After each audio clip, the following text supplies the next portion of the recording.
Welcome to week 5 of the NFQL. Racing ahead here. Those are off to a good start. Want to keep stacking those wins. I'm sitting in for Maniac here, who's going to be joining us late. Dan Gambino might be jumping in the booth as well.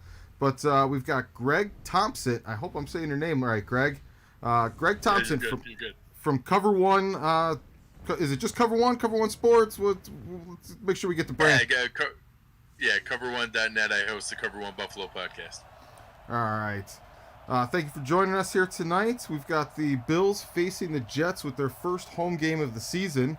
Anybody checking in and tuning in, get your guesses in for who's going to score the Bills' first touchdown today. We've got a carryover from last night, Greg. What that means is $50 to the person that guesses who will score the Bills' first touchdown.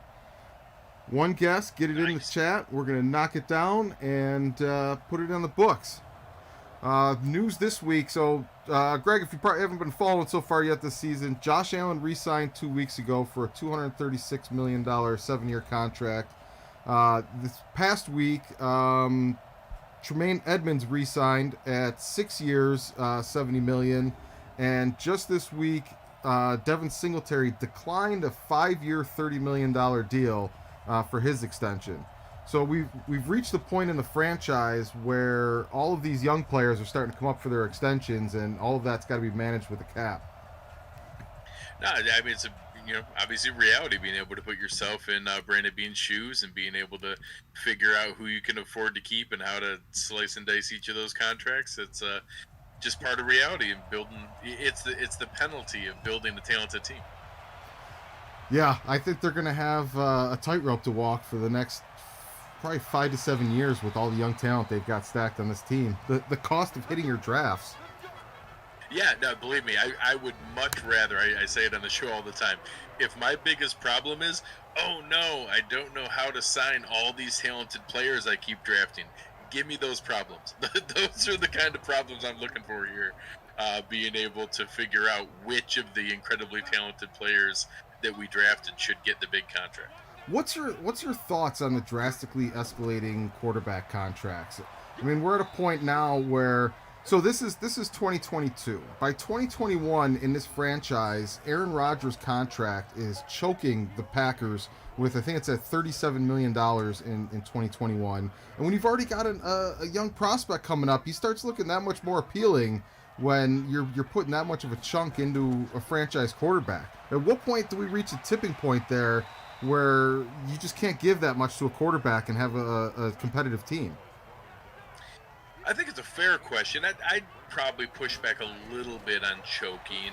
It's if you look at the percentages of what a big time number one starter gets paid on a major league payroll, if you look at the the max contract that a Kevin Durant or a LeBron James makes in the NBA, percentage-wise, quarterbacks are still lower than that. The math is off because the rosters are much larger. I think that there is a tipping point at some point. The proportions that it's going up, I think, is going to reach a challenging point where it's going to be tough to be able to keep going up at these rates.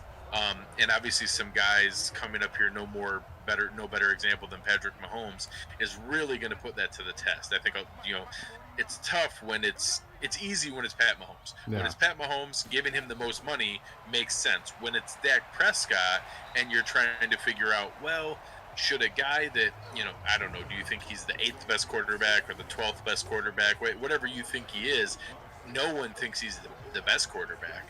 So all of a sudden, does that mean it's okay that he just gets paid the most? Because, well, I guess that's how it works now. I think at some point that's going to reach a tipping point where once Patrick Mahomes gets his money, and I do think it's going to be darn near $40 million a year, I think other ones are going to come in where they're going to be like, well, listen, you're not Patrick Mahomes. Yeah. So you're not going to get that money. And then I think at some point we're going to have that dial back a little bit. So I'm looking forward to that moment coming. But I do think that if you have a starting caliber quarterback, a Jimmy Garoppolo, a Jared Goff, they cost $30 to $35 million now, and it's just what they cost.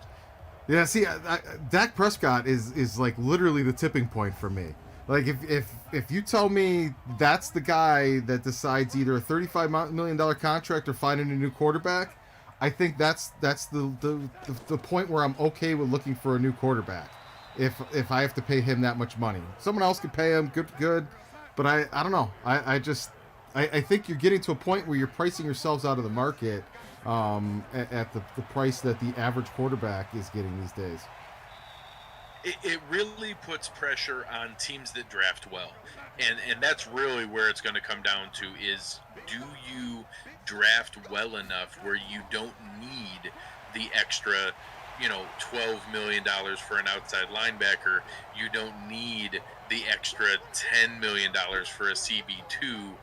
You're able to restock that through the draft, and 4, 5, 6 of those different spots where you have a guy in a rookie contract contributing at a starter level, you're able to do that. And you also get there's kind of a trickle down effect that if you have a top end veteran quarterback being paid really well, you probably can also get some end of the career veterans signing on we got a for block. moderate money. Got a block field goal. Oh, hey, I just got excited about a simulation. Run it back. That's our boy Bubba Bolden. He was the second round draft pick in 2021. I think he actually plays for Florida State because we used the Trevor Lawrence draft class, and he's quickly become a fan favorite here. I like it. I can't lie. My reaction was genuine. That was fun. Watching the block field goal was fun. Shout out to Stephen Noble here. He says, Greg Thompson, I absolutely love it. He's got a big fan in the house. Nice. Appreciate it, man. We got the Bills' first possession here. That means it's a T-shirt drive, and it's also still a $50 gift card drive. Josh Allen breaking a sack. Oh, making some people miss. So go ahead and get first down. Get your comments in the chat. Guess who's going to score the first Bills touchdown? Every comment is automatically entered in the T-shirt drive. So if the Bills score a touchdown, we'll be picking a $50 gift card winner, and we'll be picking a random comment to win the T-shirt. Clifford Nickpon, you're guessing John Brown. John Brown he wasn't re-signed by the Bills, and apparently he retired because once Diggs got hurt, we looked to re-sign him, and he's no longer available in the player pool. Quite a dramatic decision. I don't know how I feel about that. See here, you haven't played Madden for a while. Here's the catch-22 with the way they progress players now. The second they hit 30 years old, they're useless. They just start dive bombing down on their regression, and if you don't get rid of them by 32, you've got a $10 million player that can't even crack the top two on the depth chart. That's funny. Yeah, it's for anybody who's listening here. I was a significant high, intense Madden player from my college days up there, or maybe around 30. But for anyone who's listening here with marriage and kids and travel for work, it starts to cut into things. So I'm a few years removed from my last competitive Madden days, but I was significantly into franchise mode, importing draft classes from NCAA, being able to get the whole thing rolling here. But tonight is my first time ever experiencing a simulation. I talked to Zach and the guys that I'd never really had a chance to do this, and can't lie, I didn't really grasp the draw to it, but I'm digging it so far. It's been fun. Well, if you want to get into the inception levels that we've got this league going at right now, we actually have a fantasy league centered around the NFQL as well, and that's hysterical. I know Paul Burden has been eagerly waiting for the fantasy updates here. So after this play, I'll go ahead and that one ended a little premature. Here's our top 5 in the season 3 fantasy standings as of week 4 games completed. Paul's in first. That's awesome. Paul's in first. Mike's right behind him in second. Coming up in third is me, and then Sterling and Hurricane. Hurricane's in deep trouble because he had Diggs, and Diggs got hurt on the first series of the game. Or of the season, I should say. Michael Chiziano is asking, wait, what happened last season? I keep missing games. Well, you're in luck because I can get you up to speed and Greg at the same time on what's happened here with these games. So, Greg, last season, the Bills had home field advantage. They went 13-3 with the Week 17 game being a blow-off. Jake Fromm The much maligned Jake Fromm. Yeah, had a rough day today. Yeah, threw for 300 yards in week 16 and week 17 in just relief duty, so nobody else got hurt. And the Bills made it to the AFC Championship for the second season in a row. Josh Allen got hurt in the first quarter. Dawson Knox, who is absolutely a workhorse for them in this simulation, was hurt for the playoffs. And Jake Fromm stumbled and bumbled through 2 quarters of football. The Bills were within 30 seconds of making it to the Super Bowl without scoring an offensive touchdown in the playoffs when Jake Fromm led them down the field, ties it up with a touchdown drive with 30 seconds to go, and the Browns return the kick all the way to the 15-yard line, kick a last-second field goal. Is that Bubba Bolden? Folks, Bubba Bolden making plays. Where's Zach here for the Bubba Bolden picks? Doesn't think Bubba Bolden gets turnovers. I love the visor. I love the visor. All right, that flag in the corner. Big money plays. That flag in the corner means the shout song's playing. So we can talk about it, but just know that the shout song's still going. Andrea, do we have any Bubba Bolden pickers? No. It's going to have to roll over again. But we... Oh. Yeah, anybody who picked Bubba Bolden for the first touchdown, you got ESP. It's crazy. This defense actually scores more than the offense has since the divisional round last season. So the Browns lost to the Packers after jumping out to a 14-0 start. And after the season, Baker Mayfield and the Browns got in a bitter contract dispute about his extension, and he went to the Vikings. So now the Bills have basically a wide open path to what should be a Super Bowl berth that they've blown the last 2 seasons. So we will see. Beautiful. Turn the shout song off here. All right, folks, keep getting those guesses in. We're rolling over the $50 restaurant gift card. We had no winners. Nobody picked Bubba Bolden, so it carries over.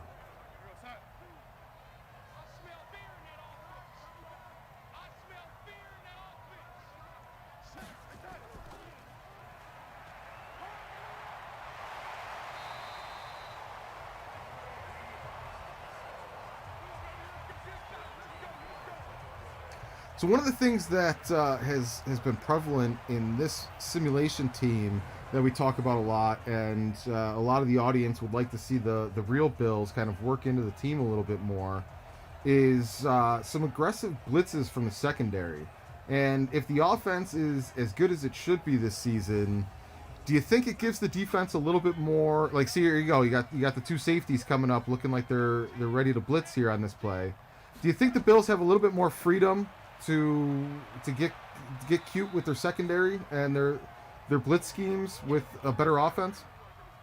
It absolutely opens it up. I think the challenge is going to be that boa constrictor mentality where it's bend but don't break, tighten up, and then can you be able to squeeze the life out of them when the moment is at the highest and most stressful. That's how they've worked for so long. It hasn't been a ton of blitzes. It hasn't been a ton of aggression. It's been on, we know we're so good at our job, we can depend on you to make mistakes and then be able to come into it. It's hard to argue with the results. Now, what should happen is, I think, whether it comes off as aggressive play calling or whatever it is, I think the game script is what's going to tilt. You're going to have more games where the Bills are leading, they're putting up points, the other side is having to, drop back and pass more and more and more. That lets the defensive line pin their ears back, that lets you send some easy blitzes because you know what's coming. I think that's what it'll look like, whether it's actually a shift in strategy defensively or not. I think it's going to be more of a shift in the game script and the opportunity to be more aggressive on defense, simply because putting up more points puts them in a tougher spot. More opportunity to just pin your ears back and go after them. Absolutely. And I think that fans are going to end up by the end of the season are going to love this 8-man rotation on the defensive line. Heck, 9-man right now till they figure out Yeah. who's going to be in what spot. I think that it's just going to send wave after wave of talented, fresh, playmaking pass rushers after quarterbacks, and it's going to become, late in the game, late in the season, that's going to become a huge weapon. So let me ask you this then, schematically. Forget what you know about the coaching staff already. Just looking at this roster and the talent they've assembled, what's your offensive philosophy going with this team? The offensive philosophy. I love the idea of the 11 personnel. I like the idea of maybe the 2 years ago version of what the Rams did, where it's more of a basis of, having the same guys on the field, but when those same guys are on the field, you have no idea what formation they're going to be in. You have no idea what motion they're going to run, where it's coming from. But on most plays, you're going to have one of the two running backs. You're going to have Diggs, Brown, and Beasley. You're going to have Dawson Knox, and Josh has a chemistry with those 5 guys, and they run that over and over and over again, and they move them around. You have a healthy rotation between Jets tied up. Yeah. You have a healthy rotation there, but you end up getting to the point where that's where it comes from, and that you have more of the creativity from the motion and the formation.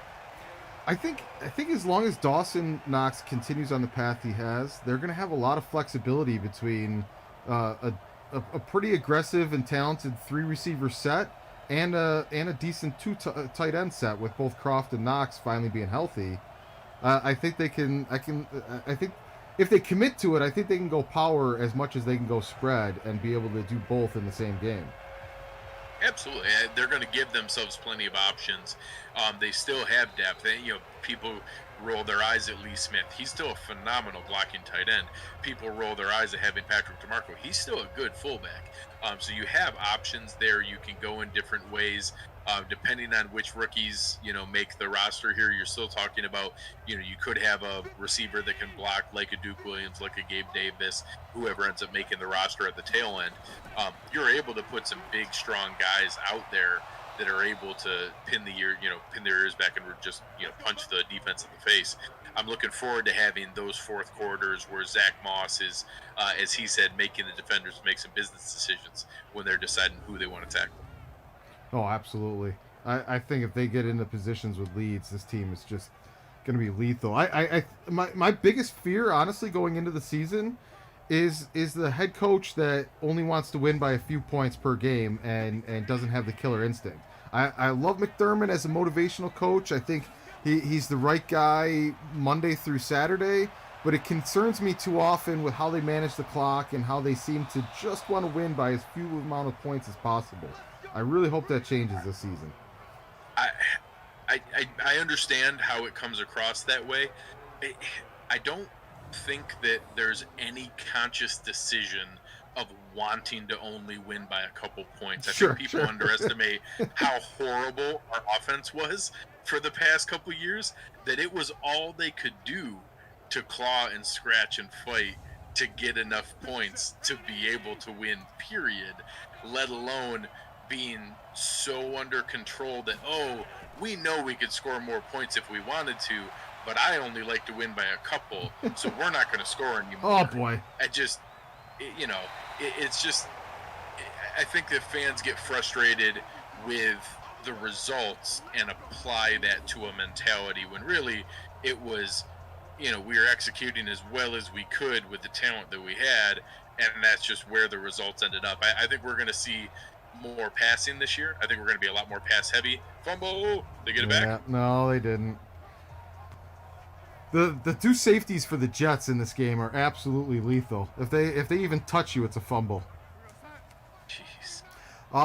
So I guess the thing. And don't get me wrong, the criticism's fair.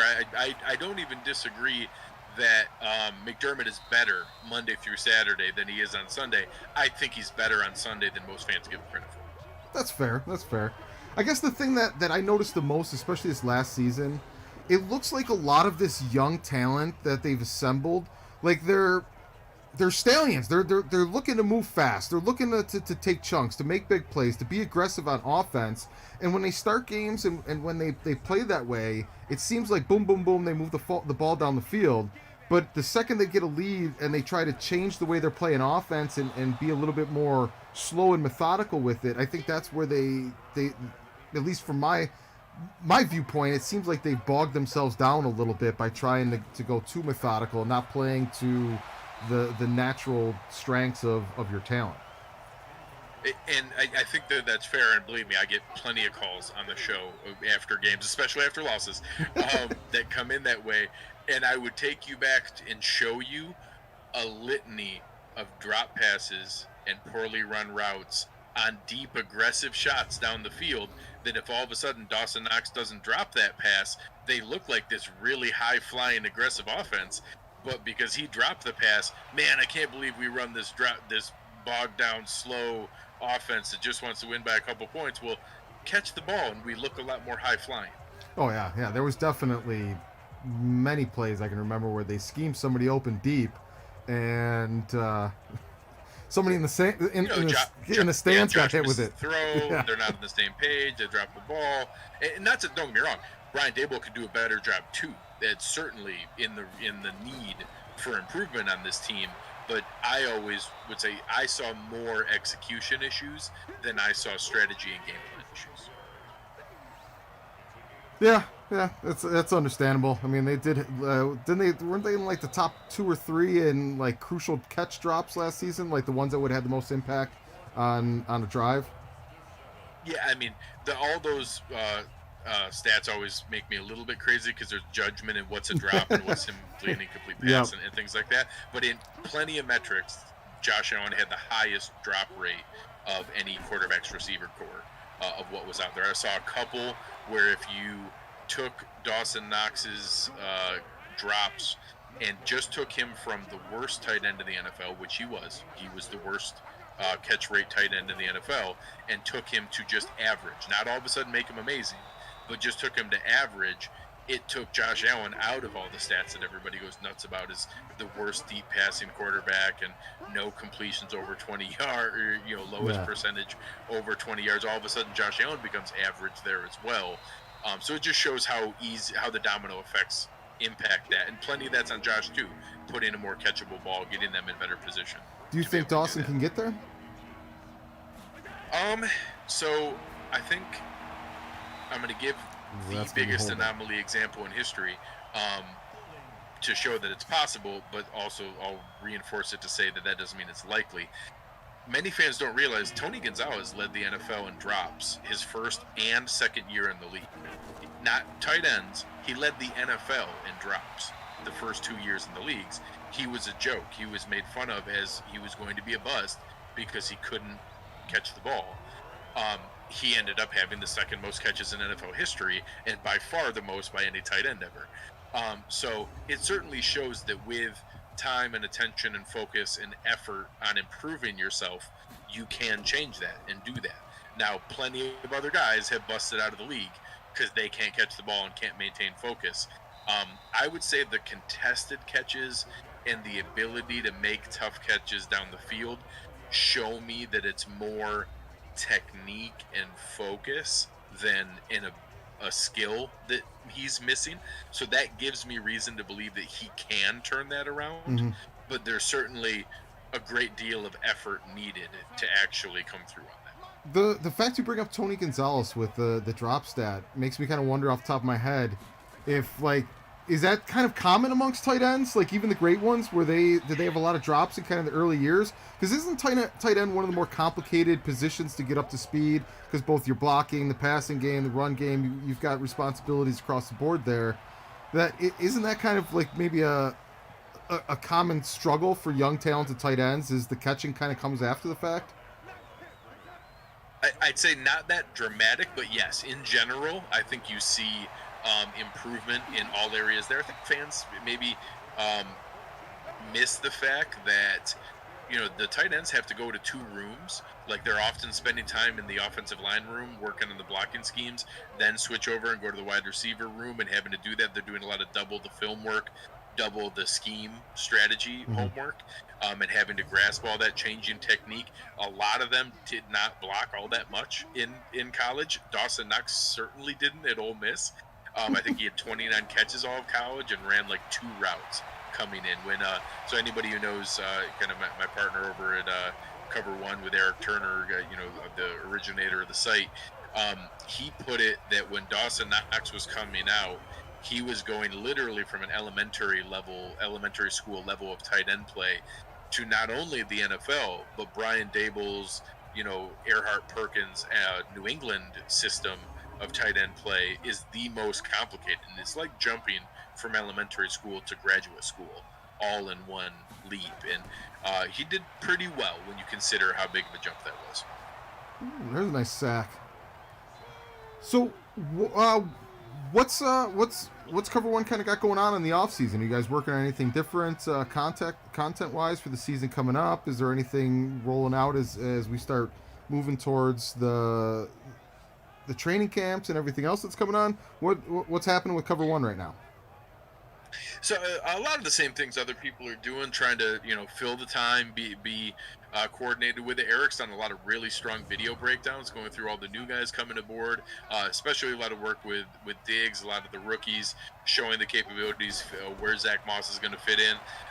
I'm going through our positional preview breakdowns, where we'll go through each group, talk about all the different things, from not only who's going to be the starter, their impact on the team, backups, who's going to make the roster, who's a potential cut down day trade target. That's a common thing from Bean recently, being able to go through things like that and being able to show where each of those fit in, contracts that are coming up, extensions that are a possibility, and kind of go through that position by position over the next 10 weeks or so here. And then having some fun guests on to be able to talk through that. That's always a good way to go about it. I try to bring on somebody who knows that position group really well, or is a subject matter expert on that position and skill set. So kind of makes it a little bit fun there. And our draft guys are already diving into the 2021 draft, being able to prep, especially in this new world. The film that's out there from last year may be all that anybody has on these college players. Nobody knows what that college football realm is going to be like, and I personally think it's less likely than the NFL to come back. So, the film that's already out there on those college players might be all we get going into the 2021 draft. Is there a position that you're kind of leaning towards that you think is going to be the biggest need in this next draft? I certainly think that, some of the spots that people were kind of clamoring for here in this draft that didn't get picked are the most logical. So, a high-end corner, a high-end offensive lineman. I think those are some things maybe next year when you see most likely both Tyler Croft and Lee Smith moving on, a tight end could be in play. So those would be the first three that would come into my mind. Now that we re-signed Jordan Poyer, still have Micah Hyde for 2 more years. I don't think safety's strongly in play, but a lot of people like that big nickel versatility. So if you have a guy who could play some safety as well as play some big nickel, those are the spots that would come to mind for me. Corner, big nickel, tight end, offensive line, they'd be the most likely. If you guys have any questions for Greg here, toss them in the chat. We've got one coming up here. I'll jump on a second. I want to finish up on the draft picks before we move on to Ronald's question. Is there one of the picks that is your favorite above the rest that you think is a good fit for the Bills, that fits exactly how they're going to need them, and is in the best position to have an immediate impact?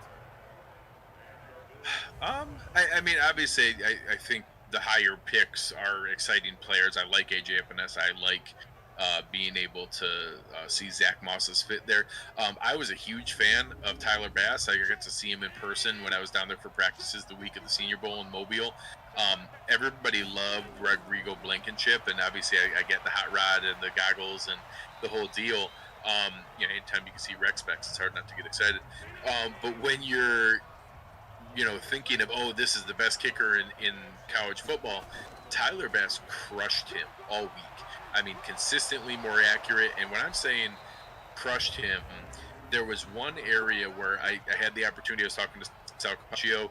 We're talking to Kevin Ferguson, who is Reed Ferguson's dad, and was down there watching, Reed's brother Blake in the Senior Bowl, and we're sitting there talking, watching the special teams practices. Right in front of us is Heath Farwell. He's about maybe 2 rows in front of us on the bleachers, about 10 feet up, and we're watching the kicking, and they're doing regular drills, and they now line up for the deeper ones, 53-yard kicks, and Rodrigo Blankenship goes. He hits 3 of them. They just barely make it, but he makes 3 of them. The ones that miss, they land in the end zone, and he's coming up short. But it's 53 yards. It's in college. It's that's not crazy. All of a sudden, we almost get hit by a ball up in the bleachers. Like, wow, he really got into that one. And we look up, and it's this tiny little dude who looks like he snuck onto the field with the rest of the players. And then he hits another one. Bang, straight into the bleachers, good from 65. Another one, bang, into the bleachers, good from 60. And then over and over again, he goes 7 of 8. The one that misses would have been good from 65, but was just wide left. And it was night and day. The ball explodes off his foot. Made 7 of 8 from 53 yards. All of them would have been good from, at minimum, 55. Most of them from 60 or 65. Wow. He's got an absolute cannon. So now nobody knows what that's going to be like in the NFL. Mentally, does he have the toughness? When the game's on the line and everybody counting on him, nobody knows that. But just straight ability to kick the ball, that kid's got it. How's that not a touchdown? How's that not a touchdown? How on earth was that not a touchdown? How is Zach, my man? What's up, gents? Tyler Bass kicking field goals. Plunge this one through the goal line. Come on! All right. Did Mosley knock him back there? Come on. I mean, I don't know how the first down play when his entire body was in the end zone wasn't a touchdown. Oh. You knew that was going to happen. You just knew that was going to happen after the first. Somebody got robbed from a $50 gift card. I can't believe that just happened. Zach, I'm going to switch over here. Who's this Lee guy? And duck Who's out. Who's this Lee guy is what I want to know. I'm going to let you guys take over. And don't forget to ask Ronald Enex's question. He brought the Fromm bomb. Yeah. Ronald Enex. Let's make it. Gents, what's going on? Sorry for the late entry here, but, I mean, if they allow it in poker tournaments, they got to allow it in Madden Sims. I like it. Chip in a chair, my friend. Chip in a chair. How's it going, fellas? What's going on? No complaints. Tyler Bass puts the Bills up 10-7. We are just inside the 2-minute warning here. So no T-shirt giveaway. How do we get the first touchdown? Interception returned by a player that I learned about tonight existing, Bubba Bolden. No, it wasn't. Bubba B?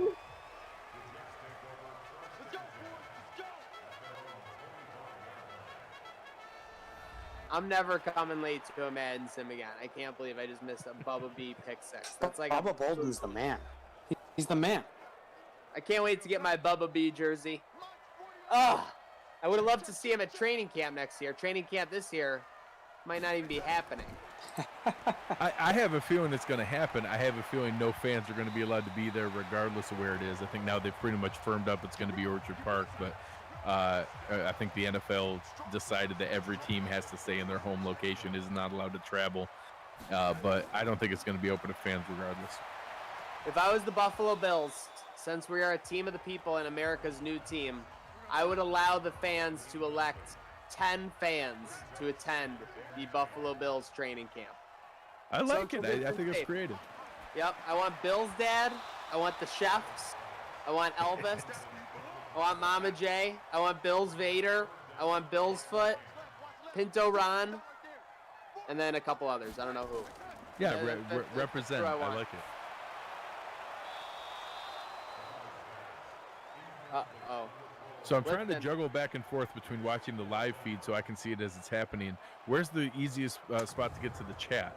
I need to be able to combine my two worlds.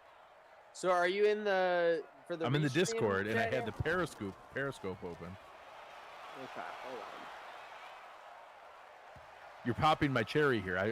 I'm a simulation newbie, so I don't know where to go.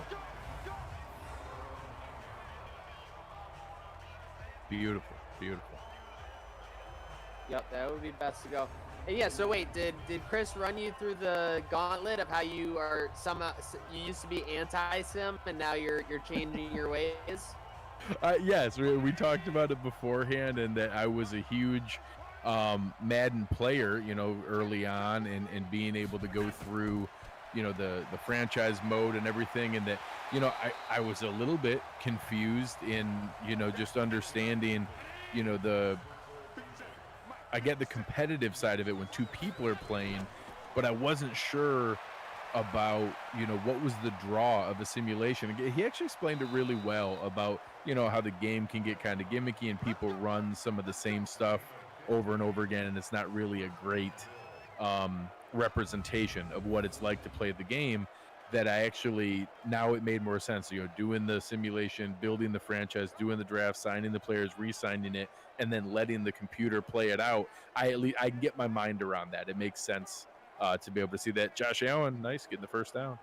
Did he tell you that? But yeah, Baker I'm Mayfield enjoying it. Did he tell you that Baker Mayfield led the Browns to the Super Bowl on his rookie contract and then left for the Minnesota Vikings? He said See, that like, there you was a don't get these contract stories dispute. anywhere else. Yep. I didn't realize it was Minnesota. Ooh, big play for the Bills offense. They took over at the 9-yard line with just about 90 seconds to go, but they have moved it to midfield here. Timeout Buffalo, 56 seconds to go, but a lot of potential here before the half, Greg. Love it. No, it's I can't lie. I don't know if it's just the quarantine desperation in my mind, but I'm enjoying it more than I thought I would. Did we just lose Dan? Did Dan just get sucked back into the intramural basketball game he's at? That's unacceptable. 2nd and 8 here at the 50-yard line. 51 seconds to go. Bills still with one timeout. Can still use the middle of the field, but you're not going to like Josh Allen running, and you're going to like it even less when he runs it only for 2 yards.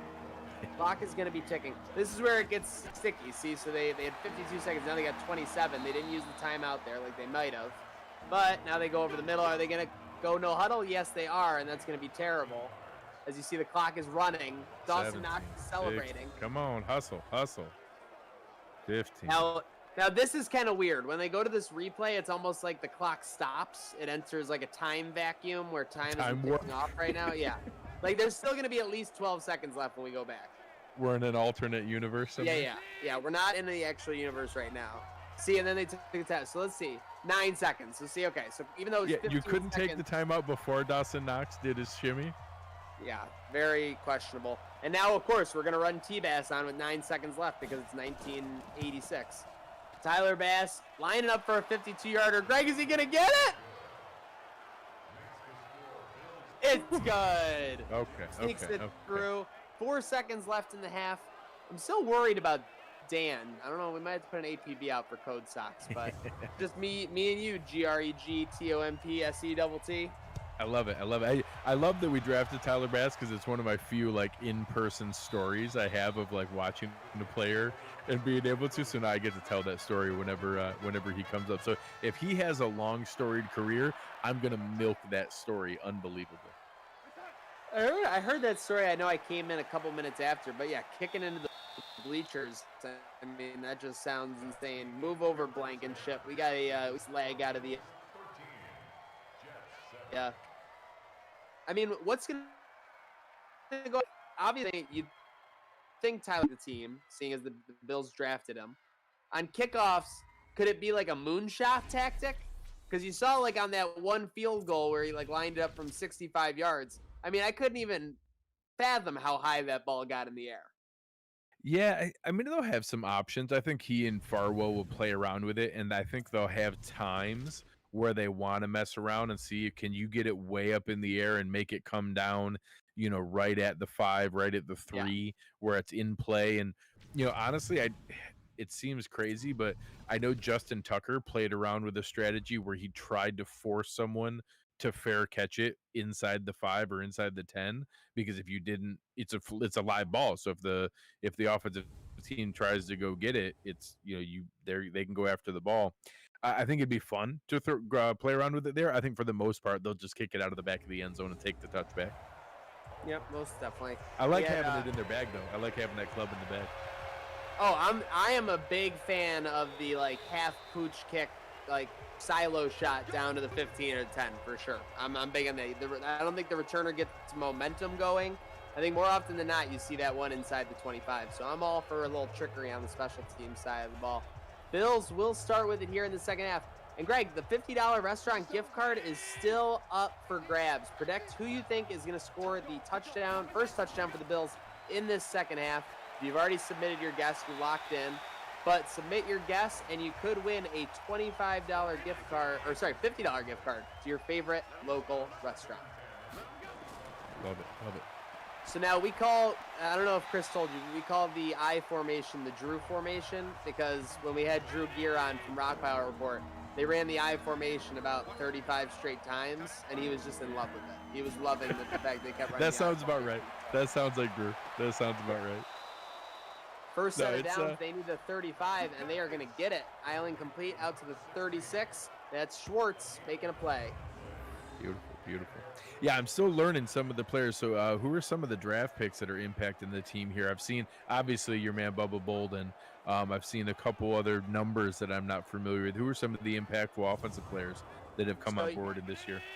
So you got number 86. That's our guy, Brew McCoy. He's brewing up some offense. Brew McCoy.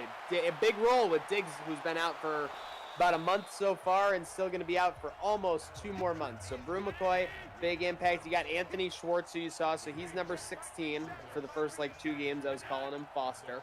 We can all admit our mistakes. I like it. But and then the big one on the other side of the ball, 22, is Asante Samuel Jr. So I saw that. I was hoping that's who it was. Okay. Oh, that's who I forgot too. So 85 is Lay now, not Charles Clay. It's Jalen Lay. So the chat calls him Frito Lay, all kinds of stuff. So it's pretty good. It's pretty fun.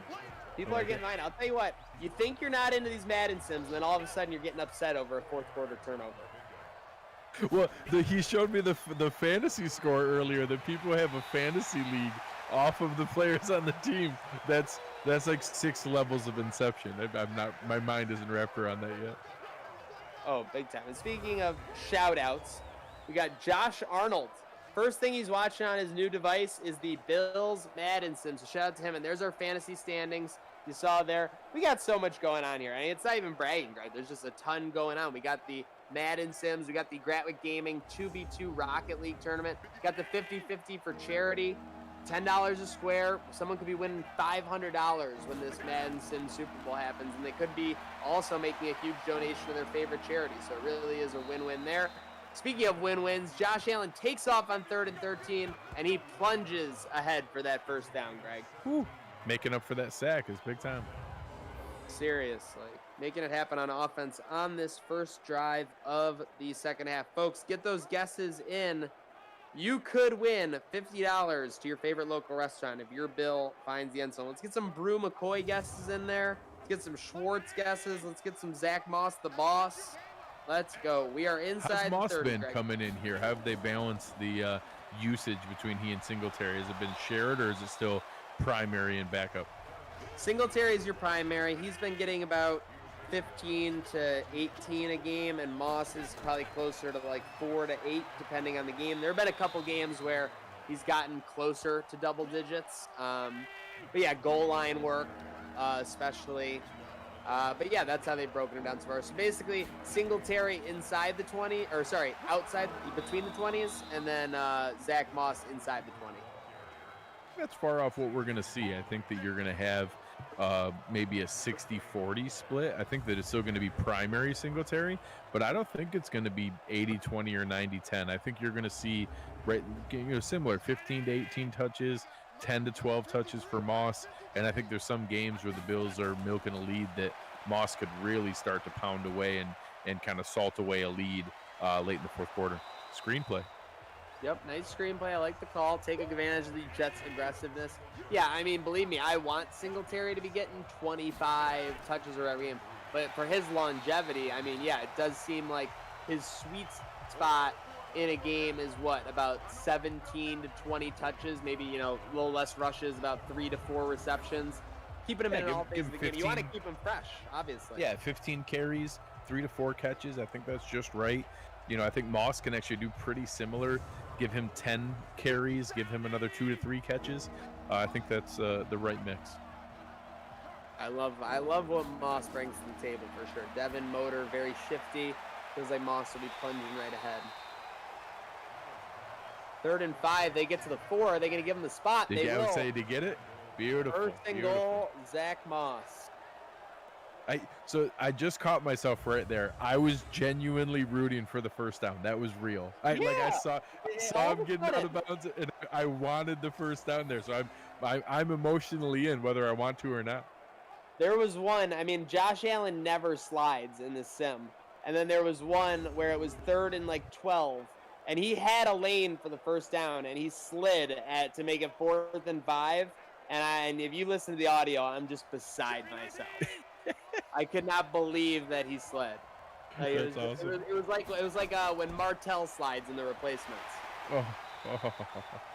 Up the middle. Oh my gosh, they cannot break that goal line. But here we are at the 1. They're at the inch line. We got. I think Moss is in there. I think that's Zach Moss, the boss. Got goal line. Beauty. And he's gonna go in untouched. There we go. Zach Moss, touchdown, Buffalo.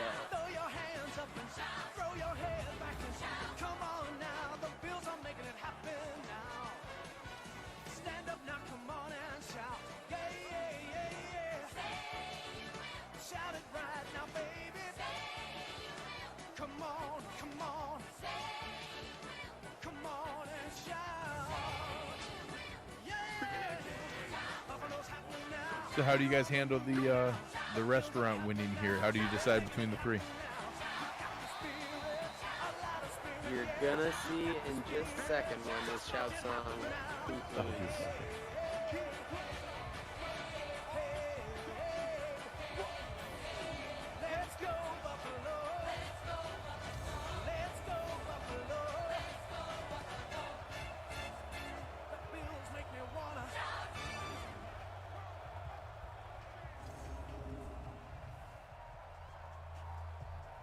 Zach Moss finds the end zone. He's eating. The Bills have a 19-7 lead. I think they snuck a missed extra point in there on us from our boy T-Bass. But nonetheless, Bills go up by 2 scores.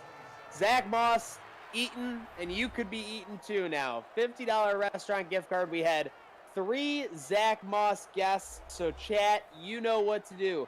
Comment a number 1 through 3. Comment a number 1 through 3. The first number to receive 5 entries will be our winner. Folks, comment the number 1 through 3, and we will give away this $50 gift card. Good luck to all entries. Here we go. We got a strong start for 2.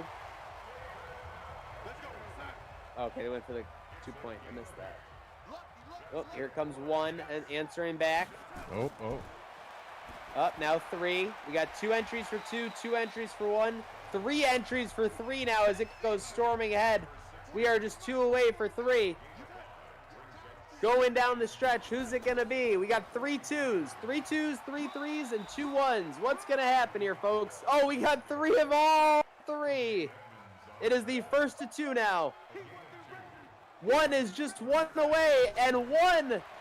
Are we counting 11 as a 1?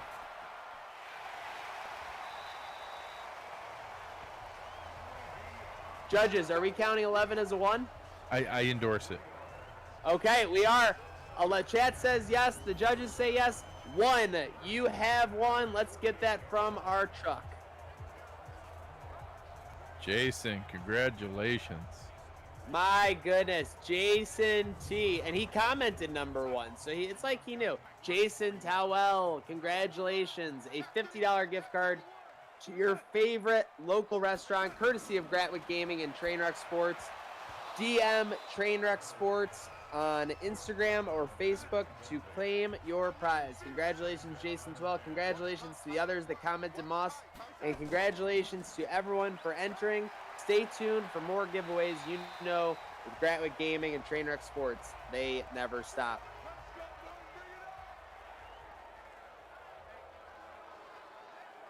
That's big time tackle there, putting them back. Come on now. Oh, the run defense still a problem. Did I see Le'Veon Bell got nicked up there? Oh.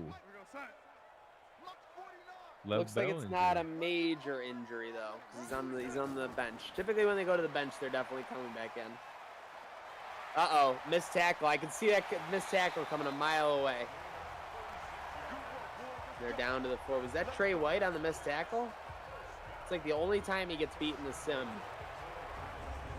on those quick hitters. Rarely gets beat deep.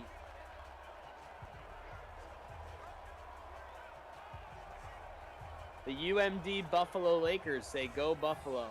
Chuck Keller, Bell goes down.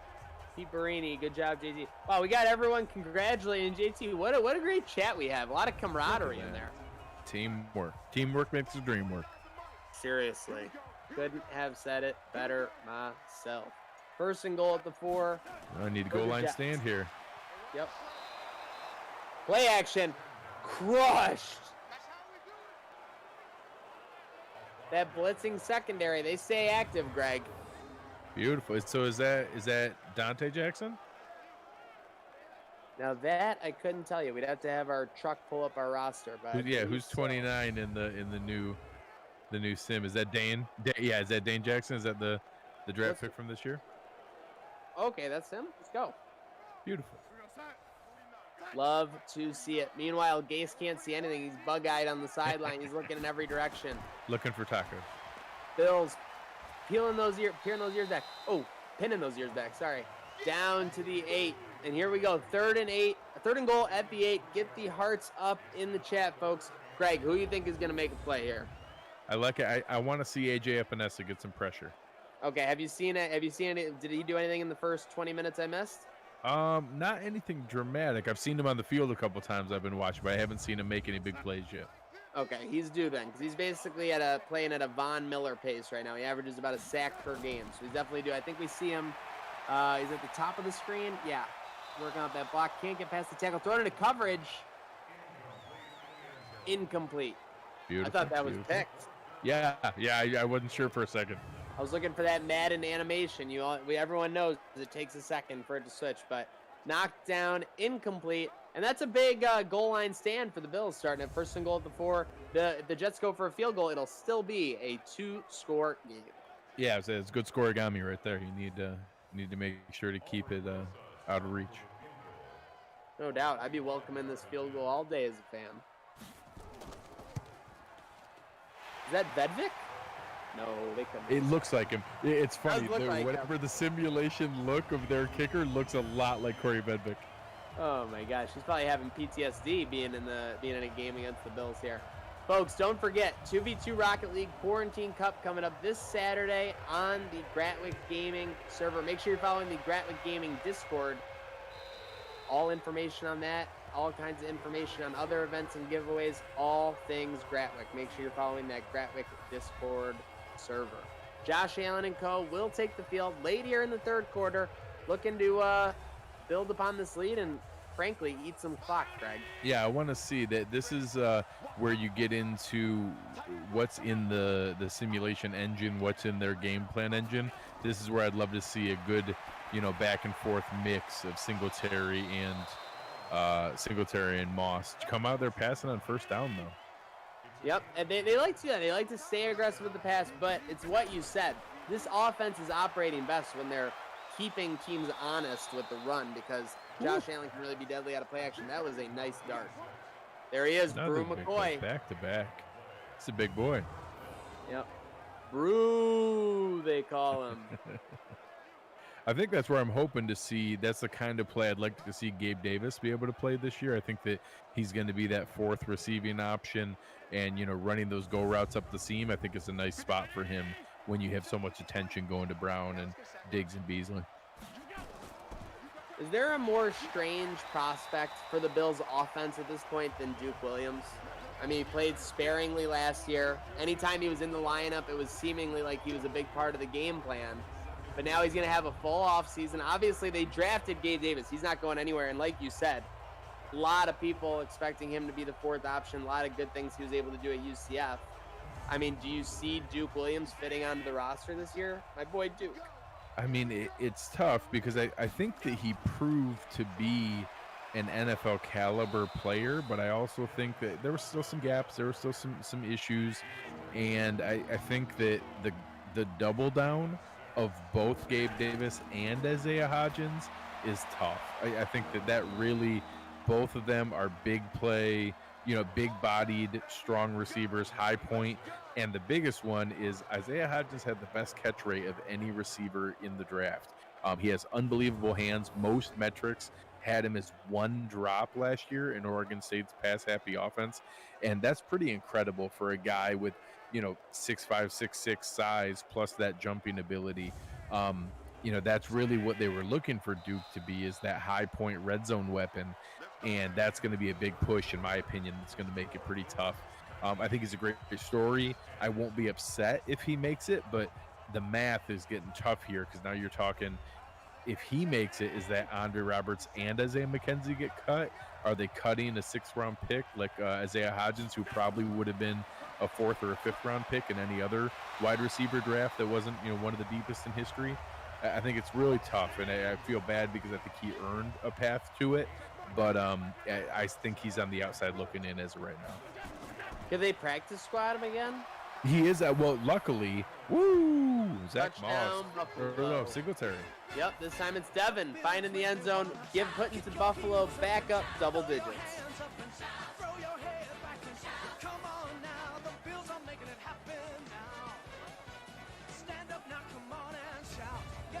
Shout. Okay, beautiful. I think that it's going to be interesting to see where that kind of combination goes, and the kind of guys that were brought in, because some good players are not going to make this team. And the fact that, last year, Isaiah McKenzie, Duke Williams, Robert Foster, Andre Roberts were all on the roster and contributing players. And this year, it's probably those 4 players fighting for one spot, maybe 2 if they keep 7 receivers. And with, drafting a quarterback, having 4 tight ends, signing additional experienced offensive linemen, how many defensive linemen they have now, and having maybe Darryl Johnson and Trent Murphy, I'd be shocked if they keep 7 wide receivers. So I think it's Andre Roberts, Isaiah McKenzie, Robert Foster, and Duke Williams fighting for one roster spot, or add in Isaiah Hodgins, and those 5 guys are fighting for 2 roster spots. That means some really talented guys that are not going to be making this roster. And you saw what Brandon Beane was able to do at the cut down deadline the last 2 years in a row, being able to trade guys away. I think we're going to see some guys moved here that recoup some of the draft picks we gave up for Stephon Diggs. Nobody loves recouping, gaining, matriculating those draft picks downfield like Brandon Beane. Well, I mean, obviously, Let's until he face can it, get yeah, into you the got mode players- of comp pick bingo, that's his way of doing it until he gets into that mode. Yeah, and then not to mention you have the salary control, obviously, for those first 4 years is huge when you got all these big contracts coming up. I mean, my goodness. Oh, my goodness. Speaking of big contracts coming up, Sam Darnold just got hit right in the money by my boy Wade.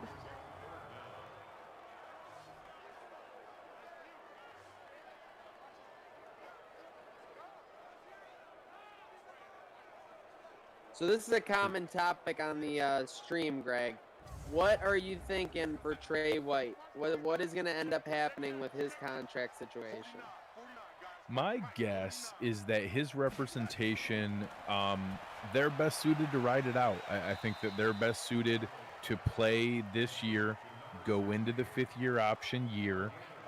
He's under team control for 2 years. That's without doing a franchise tag. So they're under team control for this year, the last year of his rookie deal. They exercise the 5th year, adding on another year on the rookie deal. So there's no urgency on either side. He's not going anywhere. He's going to be a Buffalo Bill for the next 32 games plus playoff games, no matter what. So getting into that mode, his agency wants to see Marcus Lattimore sign. They want to see Marlon Humphrey sign. They want to see these other guys, Jalen Ramsey sign, set that market, and then try to beat it. He just made All-Pro. They're going to be looking for a lot of money, and whether that ends up 17.5, 18.5, 19.5, $20 million, I don't see the Bills certainly want to sign it now and make him, because they'd love to make him the highest paid corner in the NFL right now, because you could do that at, $18 million. Give him $18 million a year. He's the highest paid cornerback in history. You get to wave that flag. Everything's good. And then he's going to watch Marlon Humphrey get 18 and a quarter. And then he's going to watch Marcus Lattimore get 18.75. And then he's going to watch Jalen Ramsey get 19 and a half. And all of a sudden, he's not. And then, don't remember, now that $18 million isn't still a ton of money, but being in that spot, I think that they want to wait and be one of the later guys to be able to sign that and be able to capitalize on it. So my guess is they play out this year. Next spring, we make him the highest paid cornerback in the NFL at that point, which is probably going to be 19 and a half, maybe $20 million a year. And that's fine. That's what it costs to have elite talent. And if our biggest problem is I don't know how to re-sign all the talented players that we drafted, give me those problems. Those are my kind of problems. Yeah, and you said it, and that's the problem that this team is going to have. Because when you look at Trey White, Dawkins, eventually Allen, eventually Edmonds, you just gave Poyer a little bit more money. You're going to have Harrison Phillips in a couple years. Just throwing a lot of names, because one of the big names that always comes up when we start these contract talks is Matt Milano. This is a guy who is just playing out of his mind since he's been in a Bills jersey. Basically going to command some pretty good linebacker money, but are they going to be able to afford him with the core of obviously wanting to keep together Oliver and co, wanting to keep together Tremaine and co, and obviously Trey White in that secondary? So 3 months ago, I was certain that they were going to let White go into next year. And I think the team likes to negotiate 1 year out. So although they would have made an exception for Trey, he's technically 2 years out from his contract. They went into it just like they did with Poyer right now, and that they are in talks with both Milano and Dawkins. I would have bet anything 3 months ago that they were going to extend Milano and Dawkins right now, wait until next year for Trey, and then make Trey the highest paid player next year. They do the 5th-year option on Edmonds and Allen. The challenge that's come up, in case, for anyone who's following along with some of the NFL reporter tweets, there's some scary math that's out there right now that if they don't make any exceptions, if they don't make any separate moves on, making a 1 year exception, flattening the curve from a financial standpoint, if they just let the revenue come in the way that they normally would, I've seen estimates that the salary cap could go down $30 to $50 million. A ton of that money comes from in-stadium money. A ton of that money comes from ticket sales. A ton of that money comes from game day resources of revenue, merchandise sales, jersey sales, all those things that happen. There's still a ton of money in the TV deals and things like that, but it's not all the money. So if they don't figure out a way to do that, now my idea would be the owners are going to try to cry poor, that players are going to say no, tough luck, and they're going to meet somewhere in the middle. But I don't think the cap's going to go up the 20 or 30 million like people were planning. Your best case scenario is they find a way to just arbitrarily decide they're going to keep it level and not penalize teams. But that's money that they planned on having as cushion to be able to sign Matt Milano to 12 or 13 million a year, re-sign Deion Dawkins to $15 million a year. That's a huge chunk of money that now, I don't know, from a roster strategy standpoint, that's exactly what Brandon Beane planned to do. They drafted well, which allows you to re-sign your talent, which allows you to give Milano and Dawkins big money. Now all of a sudden, I don't think they know. I don't think anyone knows what that's going to be. So at minimum, I don't think you see those deals agreed to right now. I think that maybe you have a handshake deal that, hey, we're on board with that number. You guys are happy with that number.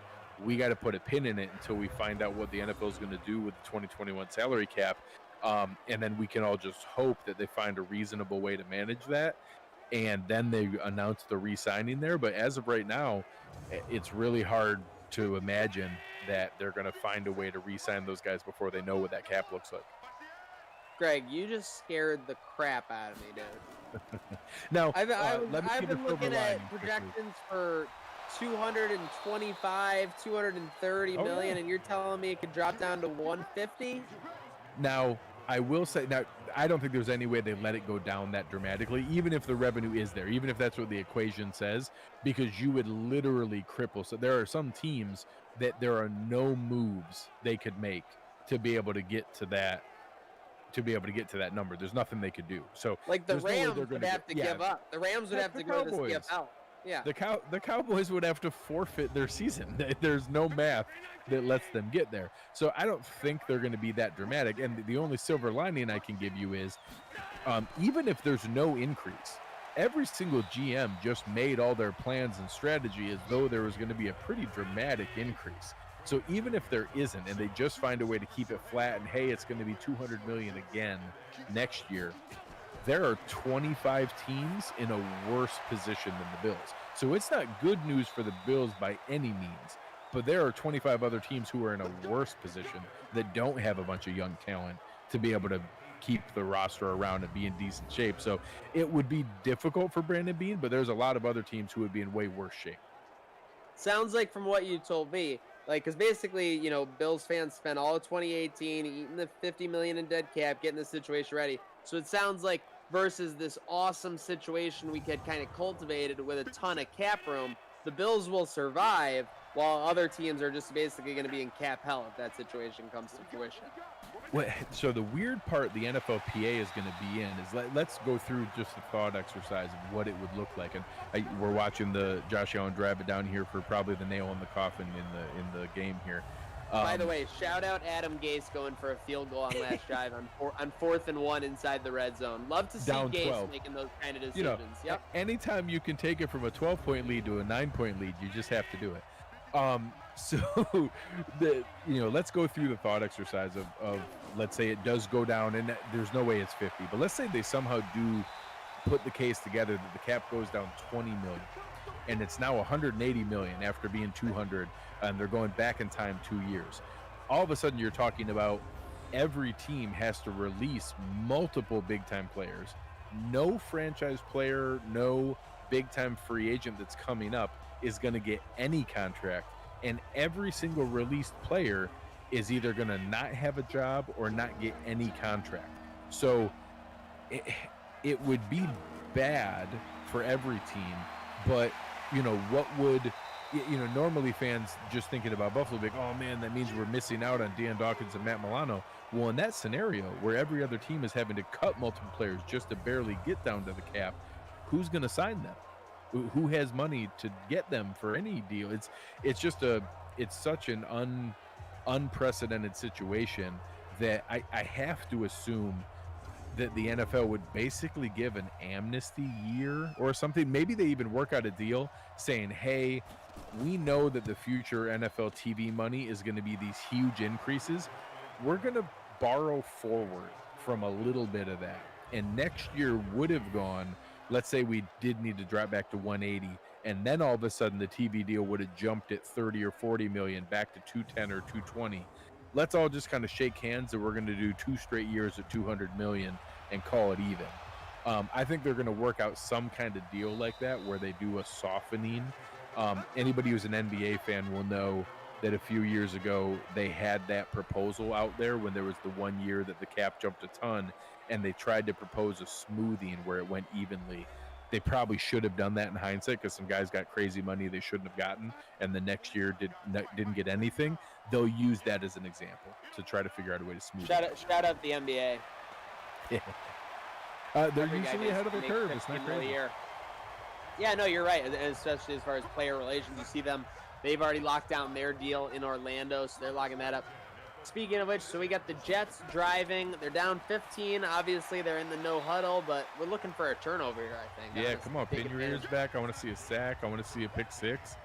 Let's see something exciting. Take advantage of that recklessness. Yeah, it's going to be very interesting how this happens, and every sport's dealing with it now. How do you balance money when there was just this assumption that the cash cow was going to keep giving, and now all of a sudden we have this weird blip? What do they do, and how do you rebuild that? It's going to be very interesting to see. Most definitely. If they got him 3rd and 1. 10 receptions for Terrell, or no, I thought that was Terrell Williams, but it's P. Williams. What's his name again? Wasn't he on, I thought he was on Arizona or something. Tyrell Williams, Preston. the guy that was No, with the Preston Raiders? Williams. Yeah, Oh, that's Preston what I was Williams thinking was- of. Yeah, who's Preston Williams with? Tyrell Williams went from the Chargers to the Raiders, and then Preston Williams did he stay with Miami or did he move on? Yes, Miami. Okay, I got you. That's what I was thinking of. He was the one who big boyed Levi Wallace in our game. Oh yeah, that is true.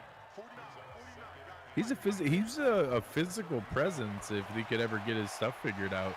He had a lot of talent. Yeah, they got some receivers down there. I'll never I'm forget curious Devontae Parker when he was struggling his rookie year. The way he said he got out of it was he watched his highlights on YouTube. I wish I had my highlights on YouTube for any time I'm in like a rut. I like it. Hey, sometimes you got to pump yourself up. All right, getting down to the two minute number here. It's getting tough to be able to pin it back. Come on. It's a good, nice dominant win. I like 28-13. That looks like a dominant win. Don't let them get a garbage score here.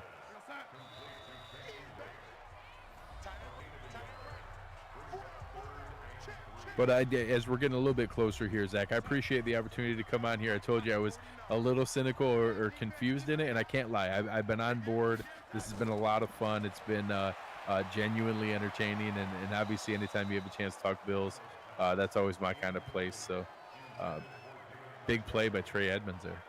Yep, and you see they're 3-1, so don't want to jinx it, but could be looking at the playoffs again. They've been in the AFC Championship the last 2 years. This could be the year they finally break that ceiling and they get to the Super Bowl, the 2022 season. Greg, of course, we always want to have you on. More than a pleasure, buddy. That's why I wanted to get you in here, because I knew that your inner intuition would take over. Yeah, I'm too competitive not to. I can't help myself. If you give me something to root for, I'll be able to get the juices flowing. Oh, AJ Epinesa laid the wood to Darnold. I thought he was going to get the sack there. Yeah, Darnold literally just paid for that throw. Darnold looking right. Throws. Going to be brought down. Slew of tacklers taking him down there. Come on, hold strong here. There's not time for them to come back either way, but I don't want to give up the garbage score.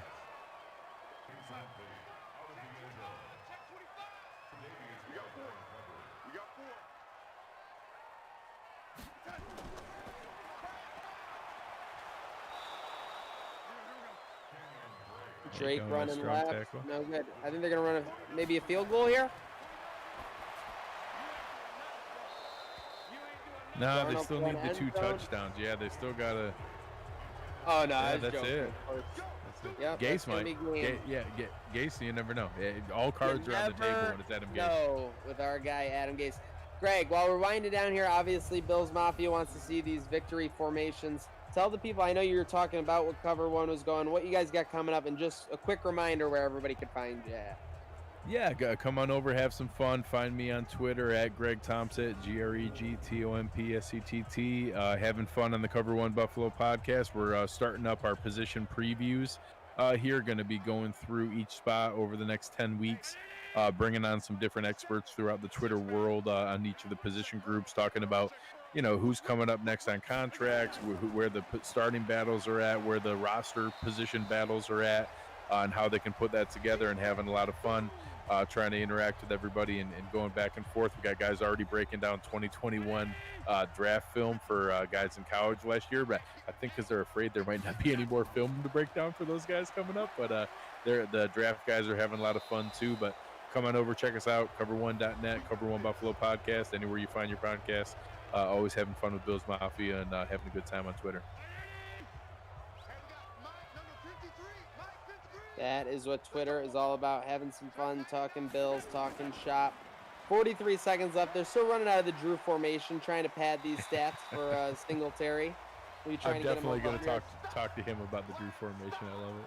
Meanwhile, and he's got I believe the gear baby was on the way. Last I checked.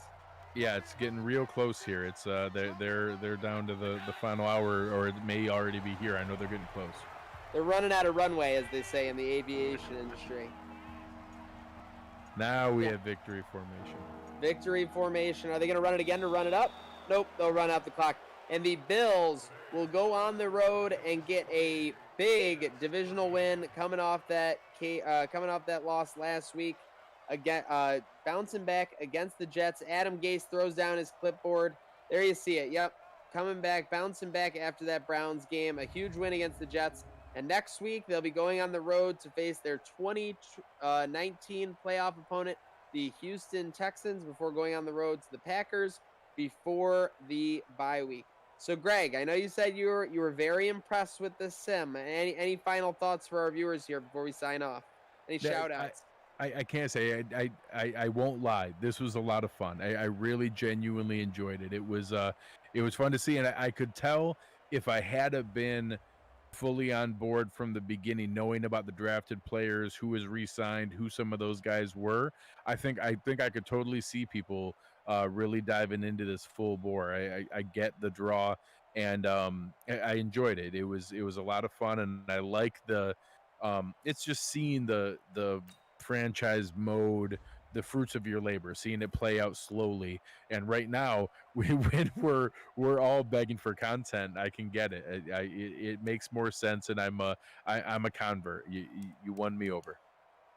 Love to hear it. Shout out everyone tuning in on Facebook, YouTube, Twitch, and Twitter. You know where to find Greg. Again, he told you GregTompsett on Twitter for all things there. Huge shout out to Chris and Dan for joining us on the broadcast. Huge shout out to Chris and Andrea in the truck helping with production and putting this sim on for us.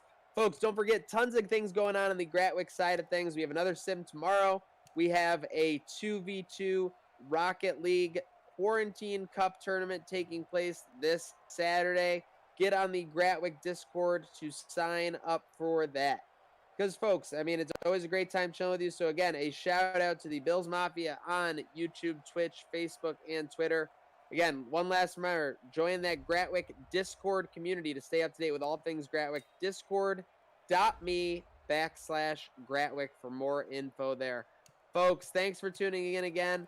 For Code Sox, for Greg Tompsett, for Gratwick Gaming, when Trainwreck Sports and those crews get together, you know those Bubba Bolden plays, those takeaways, those giveaways, that Bills action, those Josh Allen runs, these wins, and most importantly, this train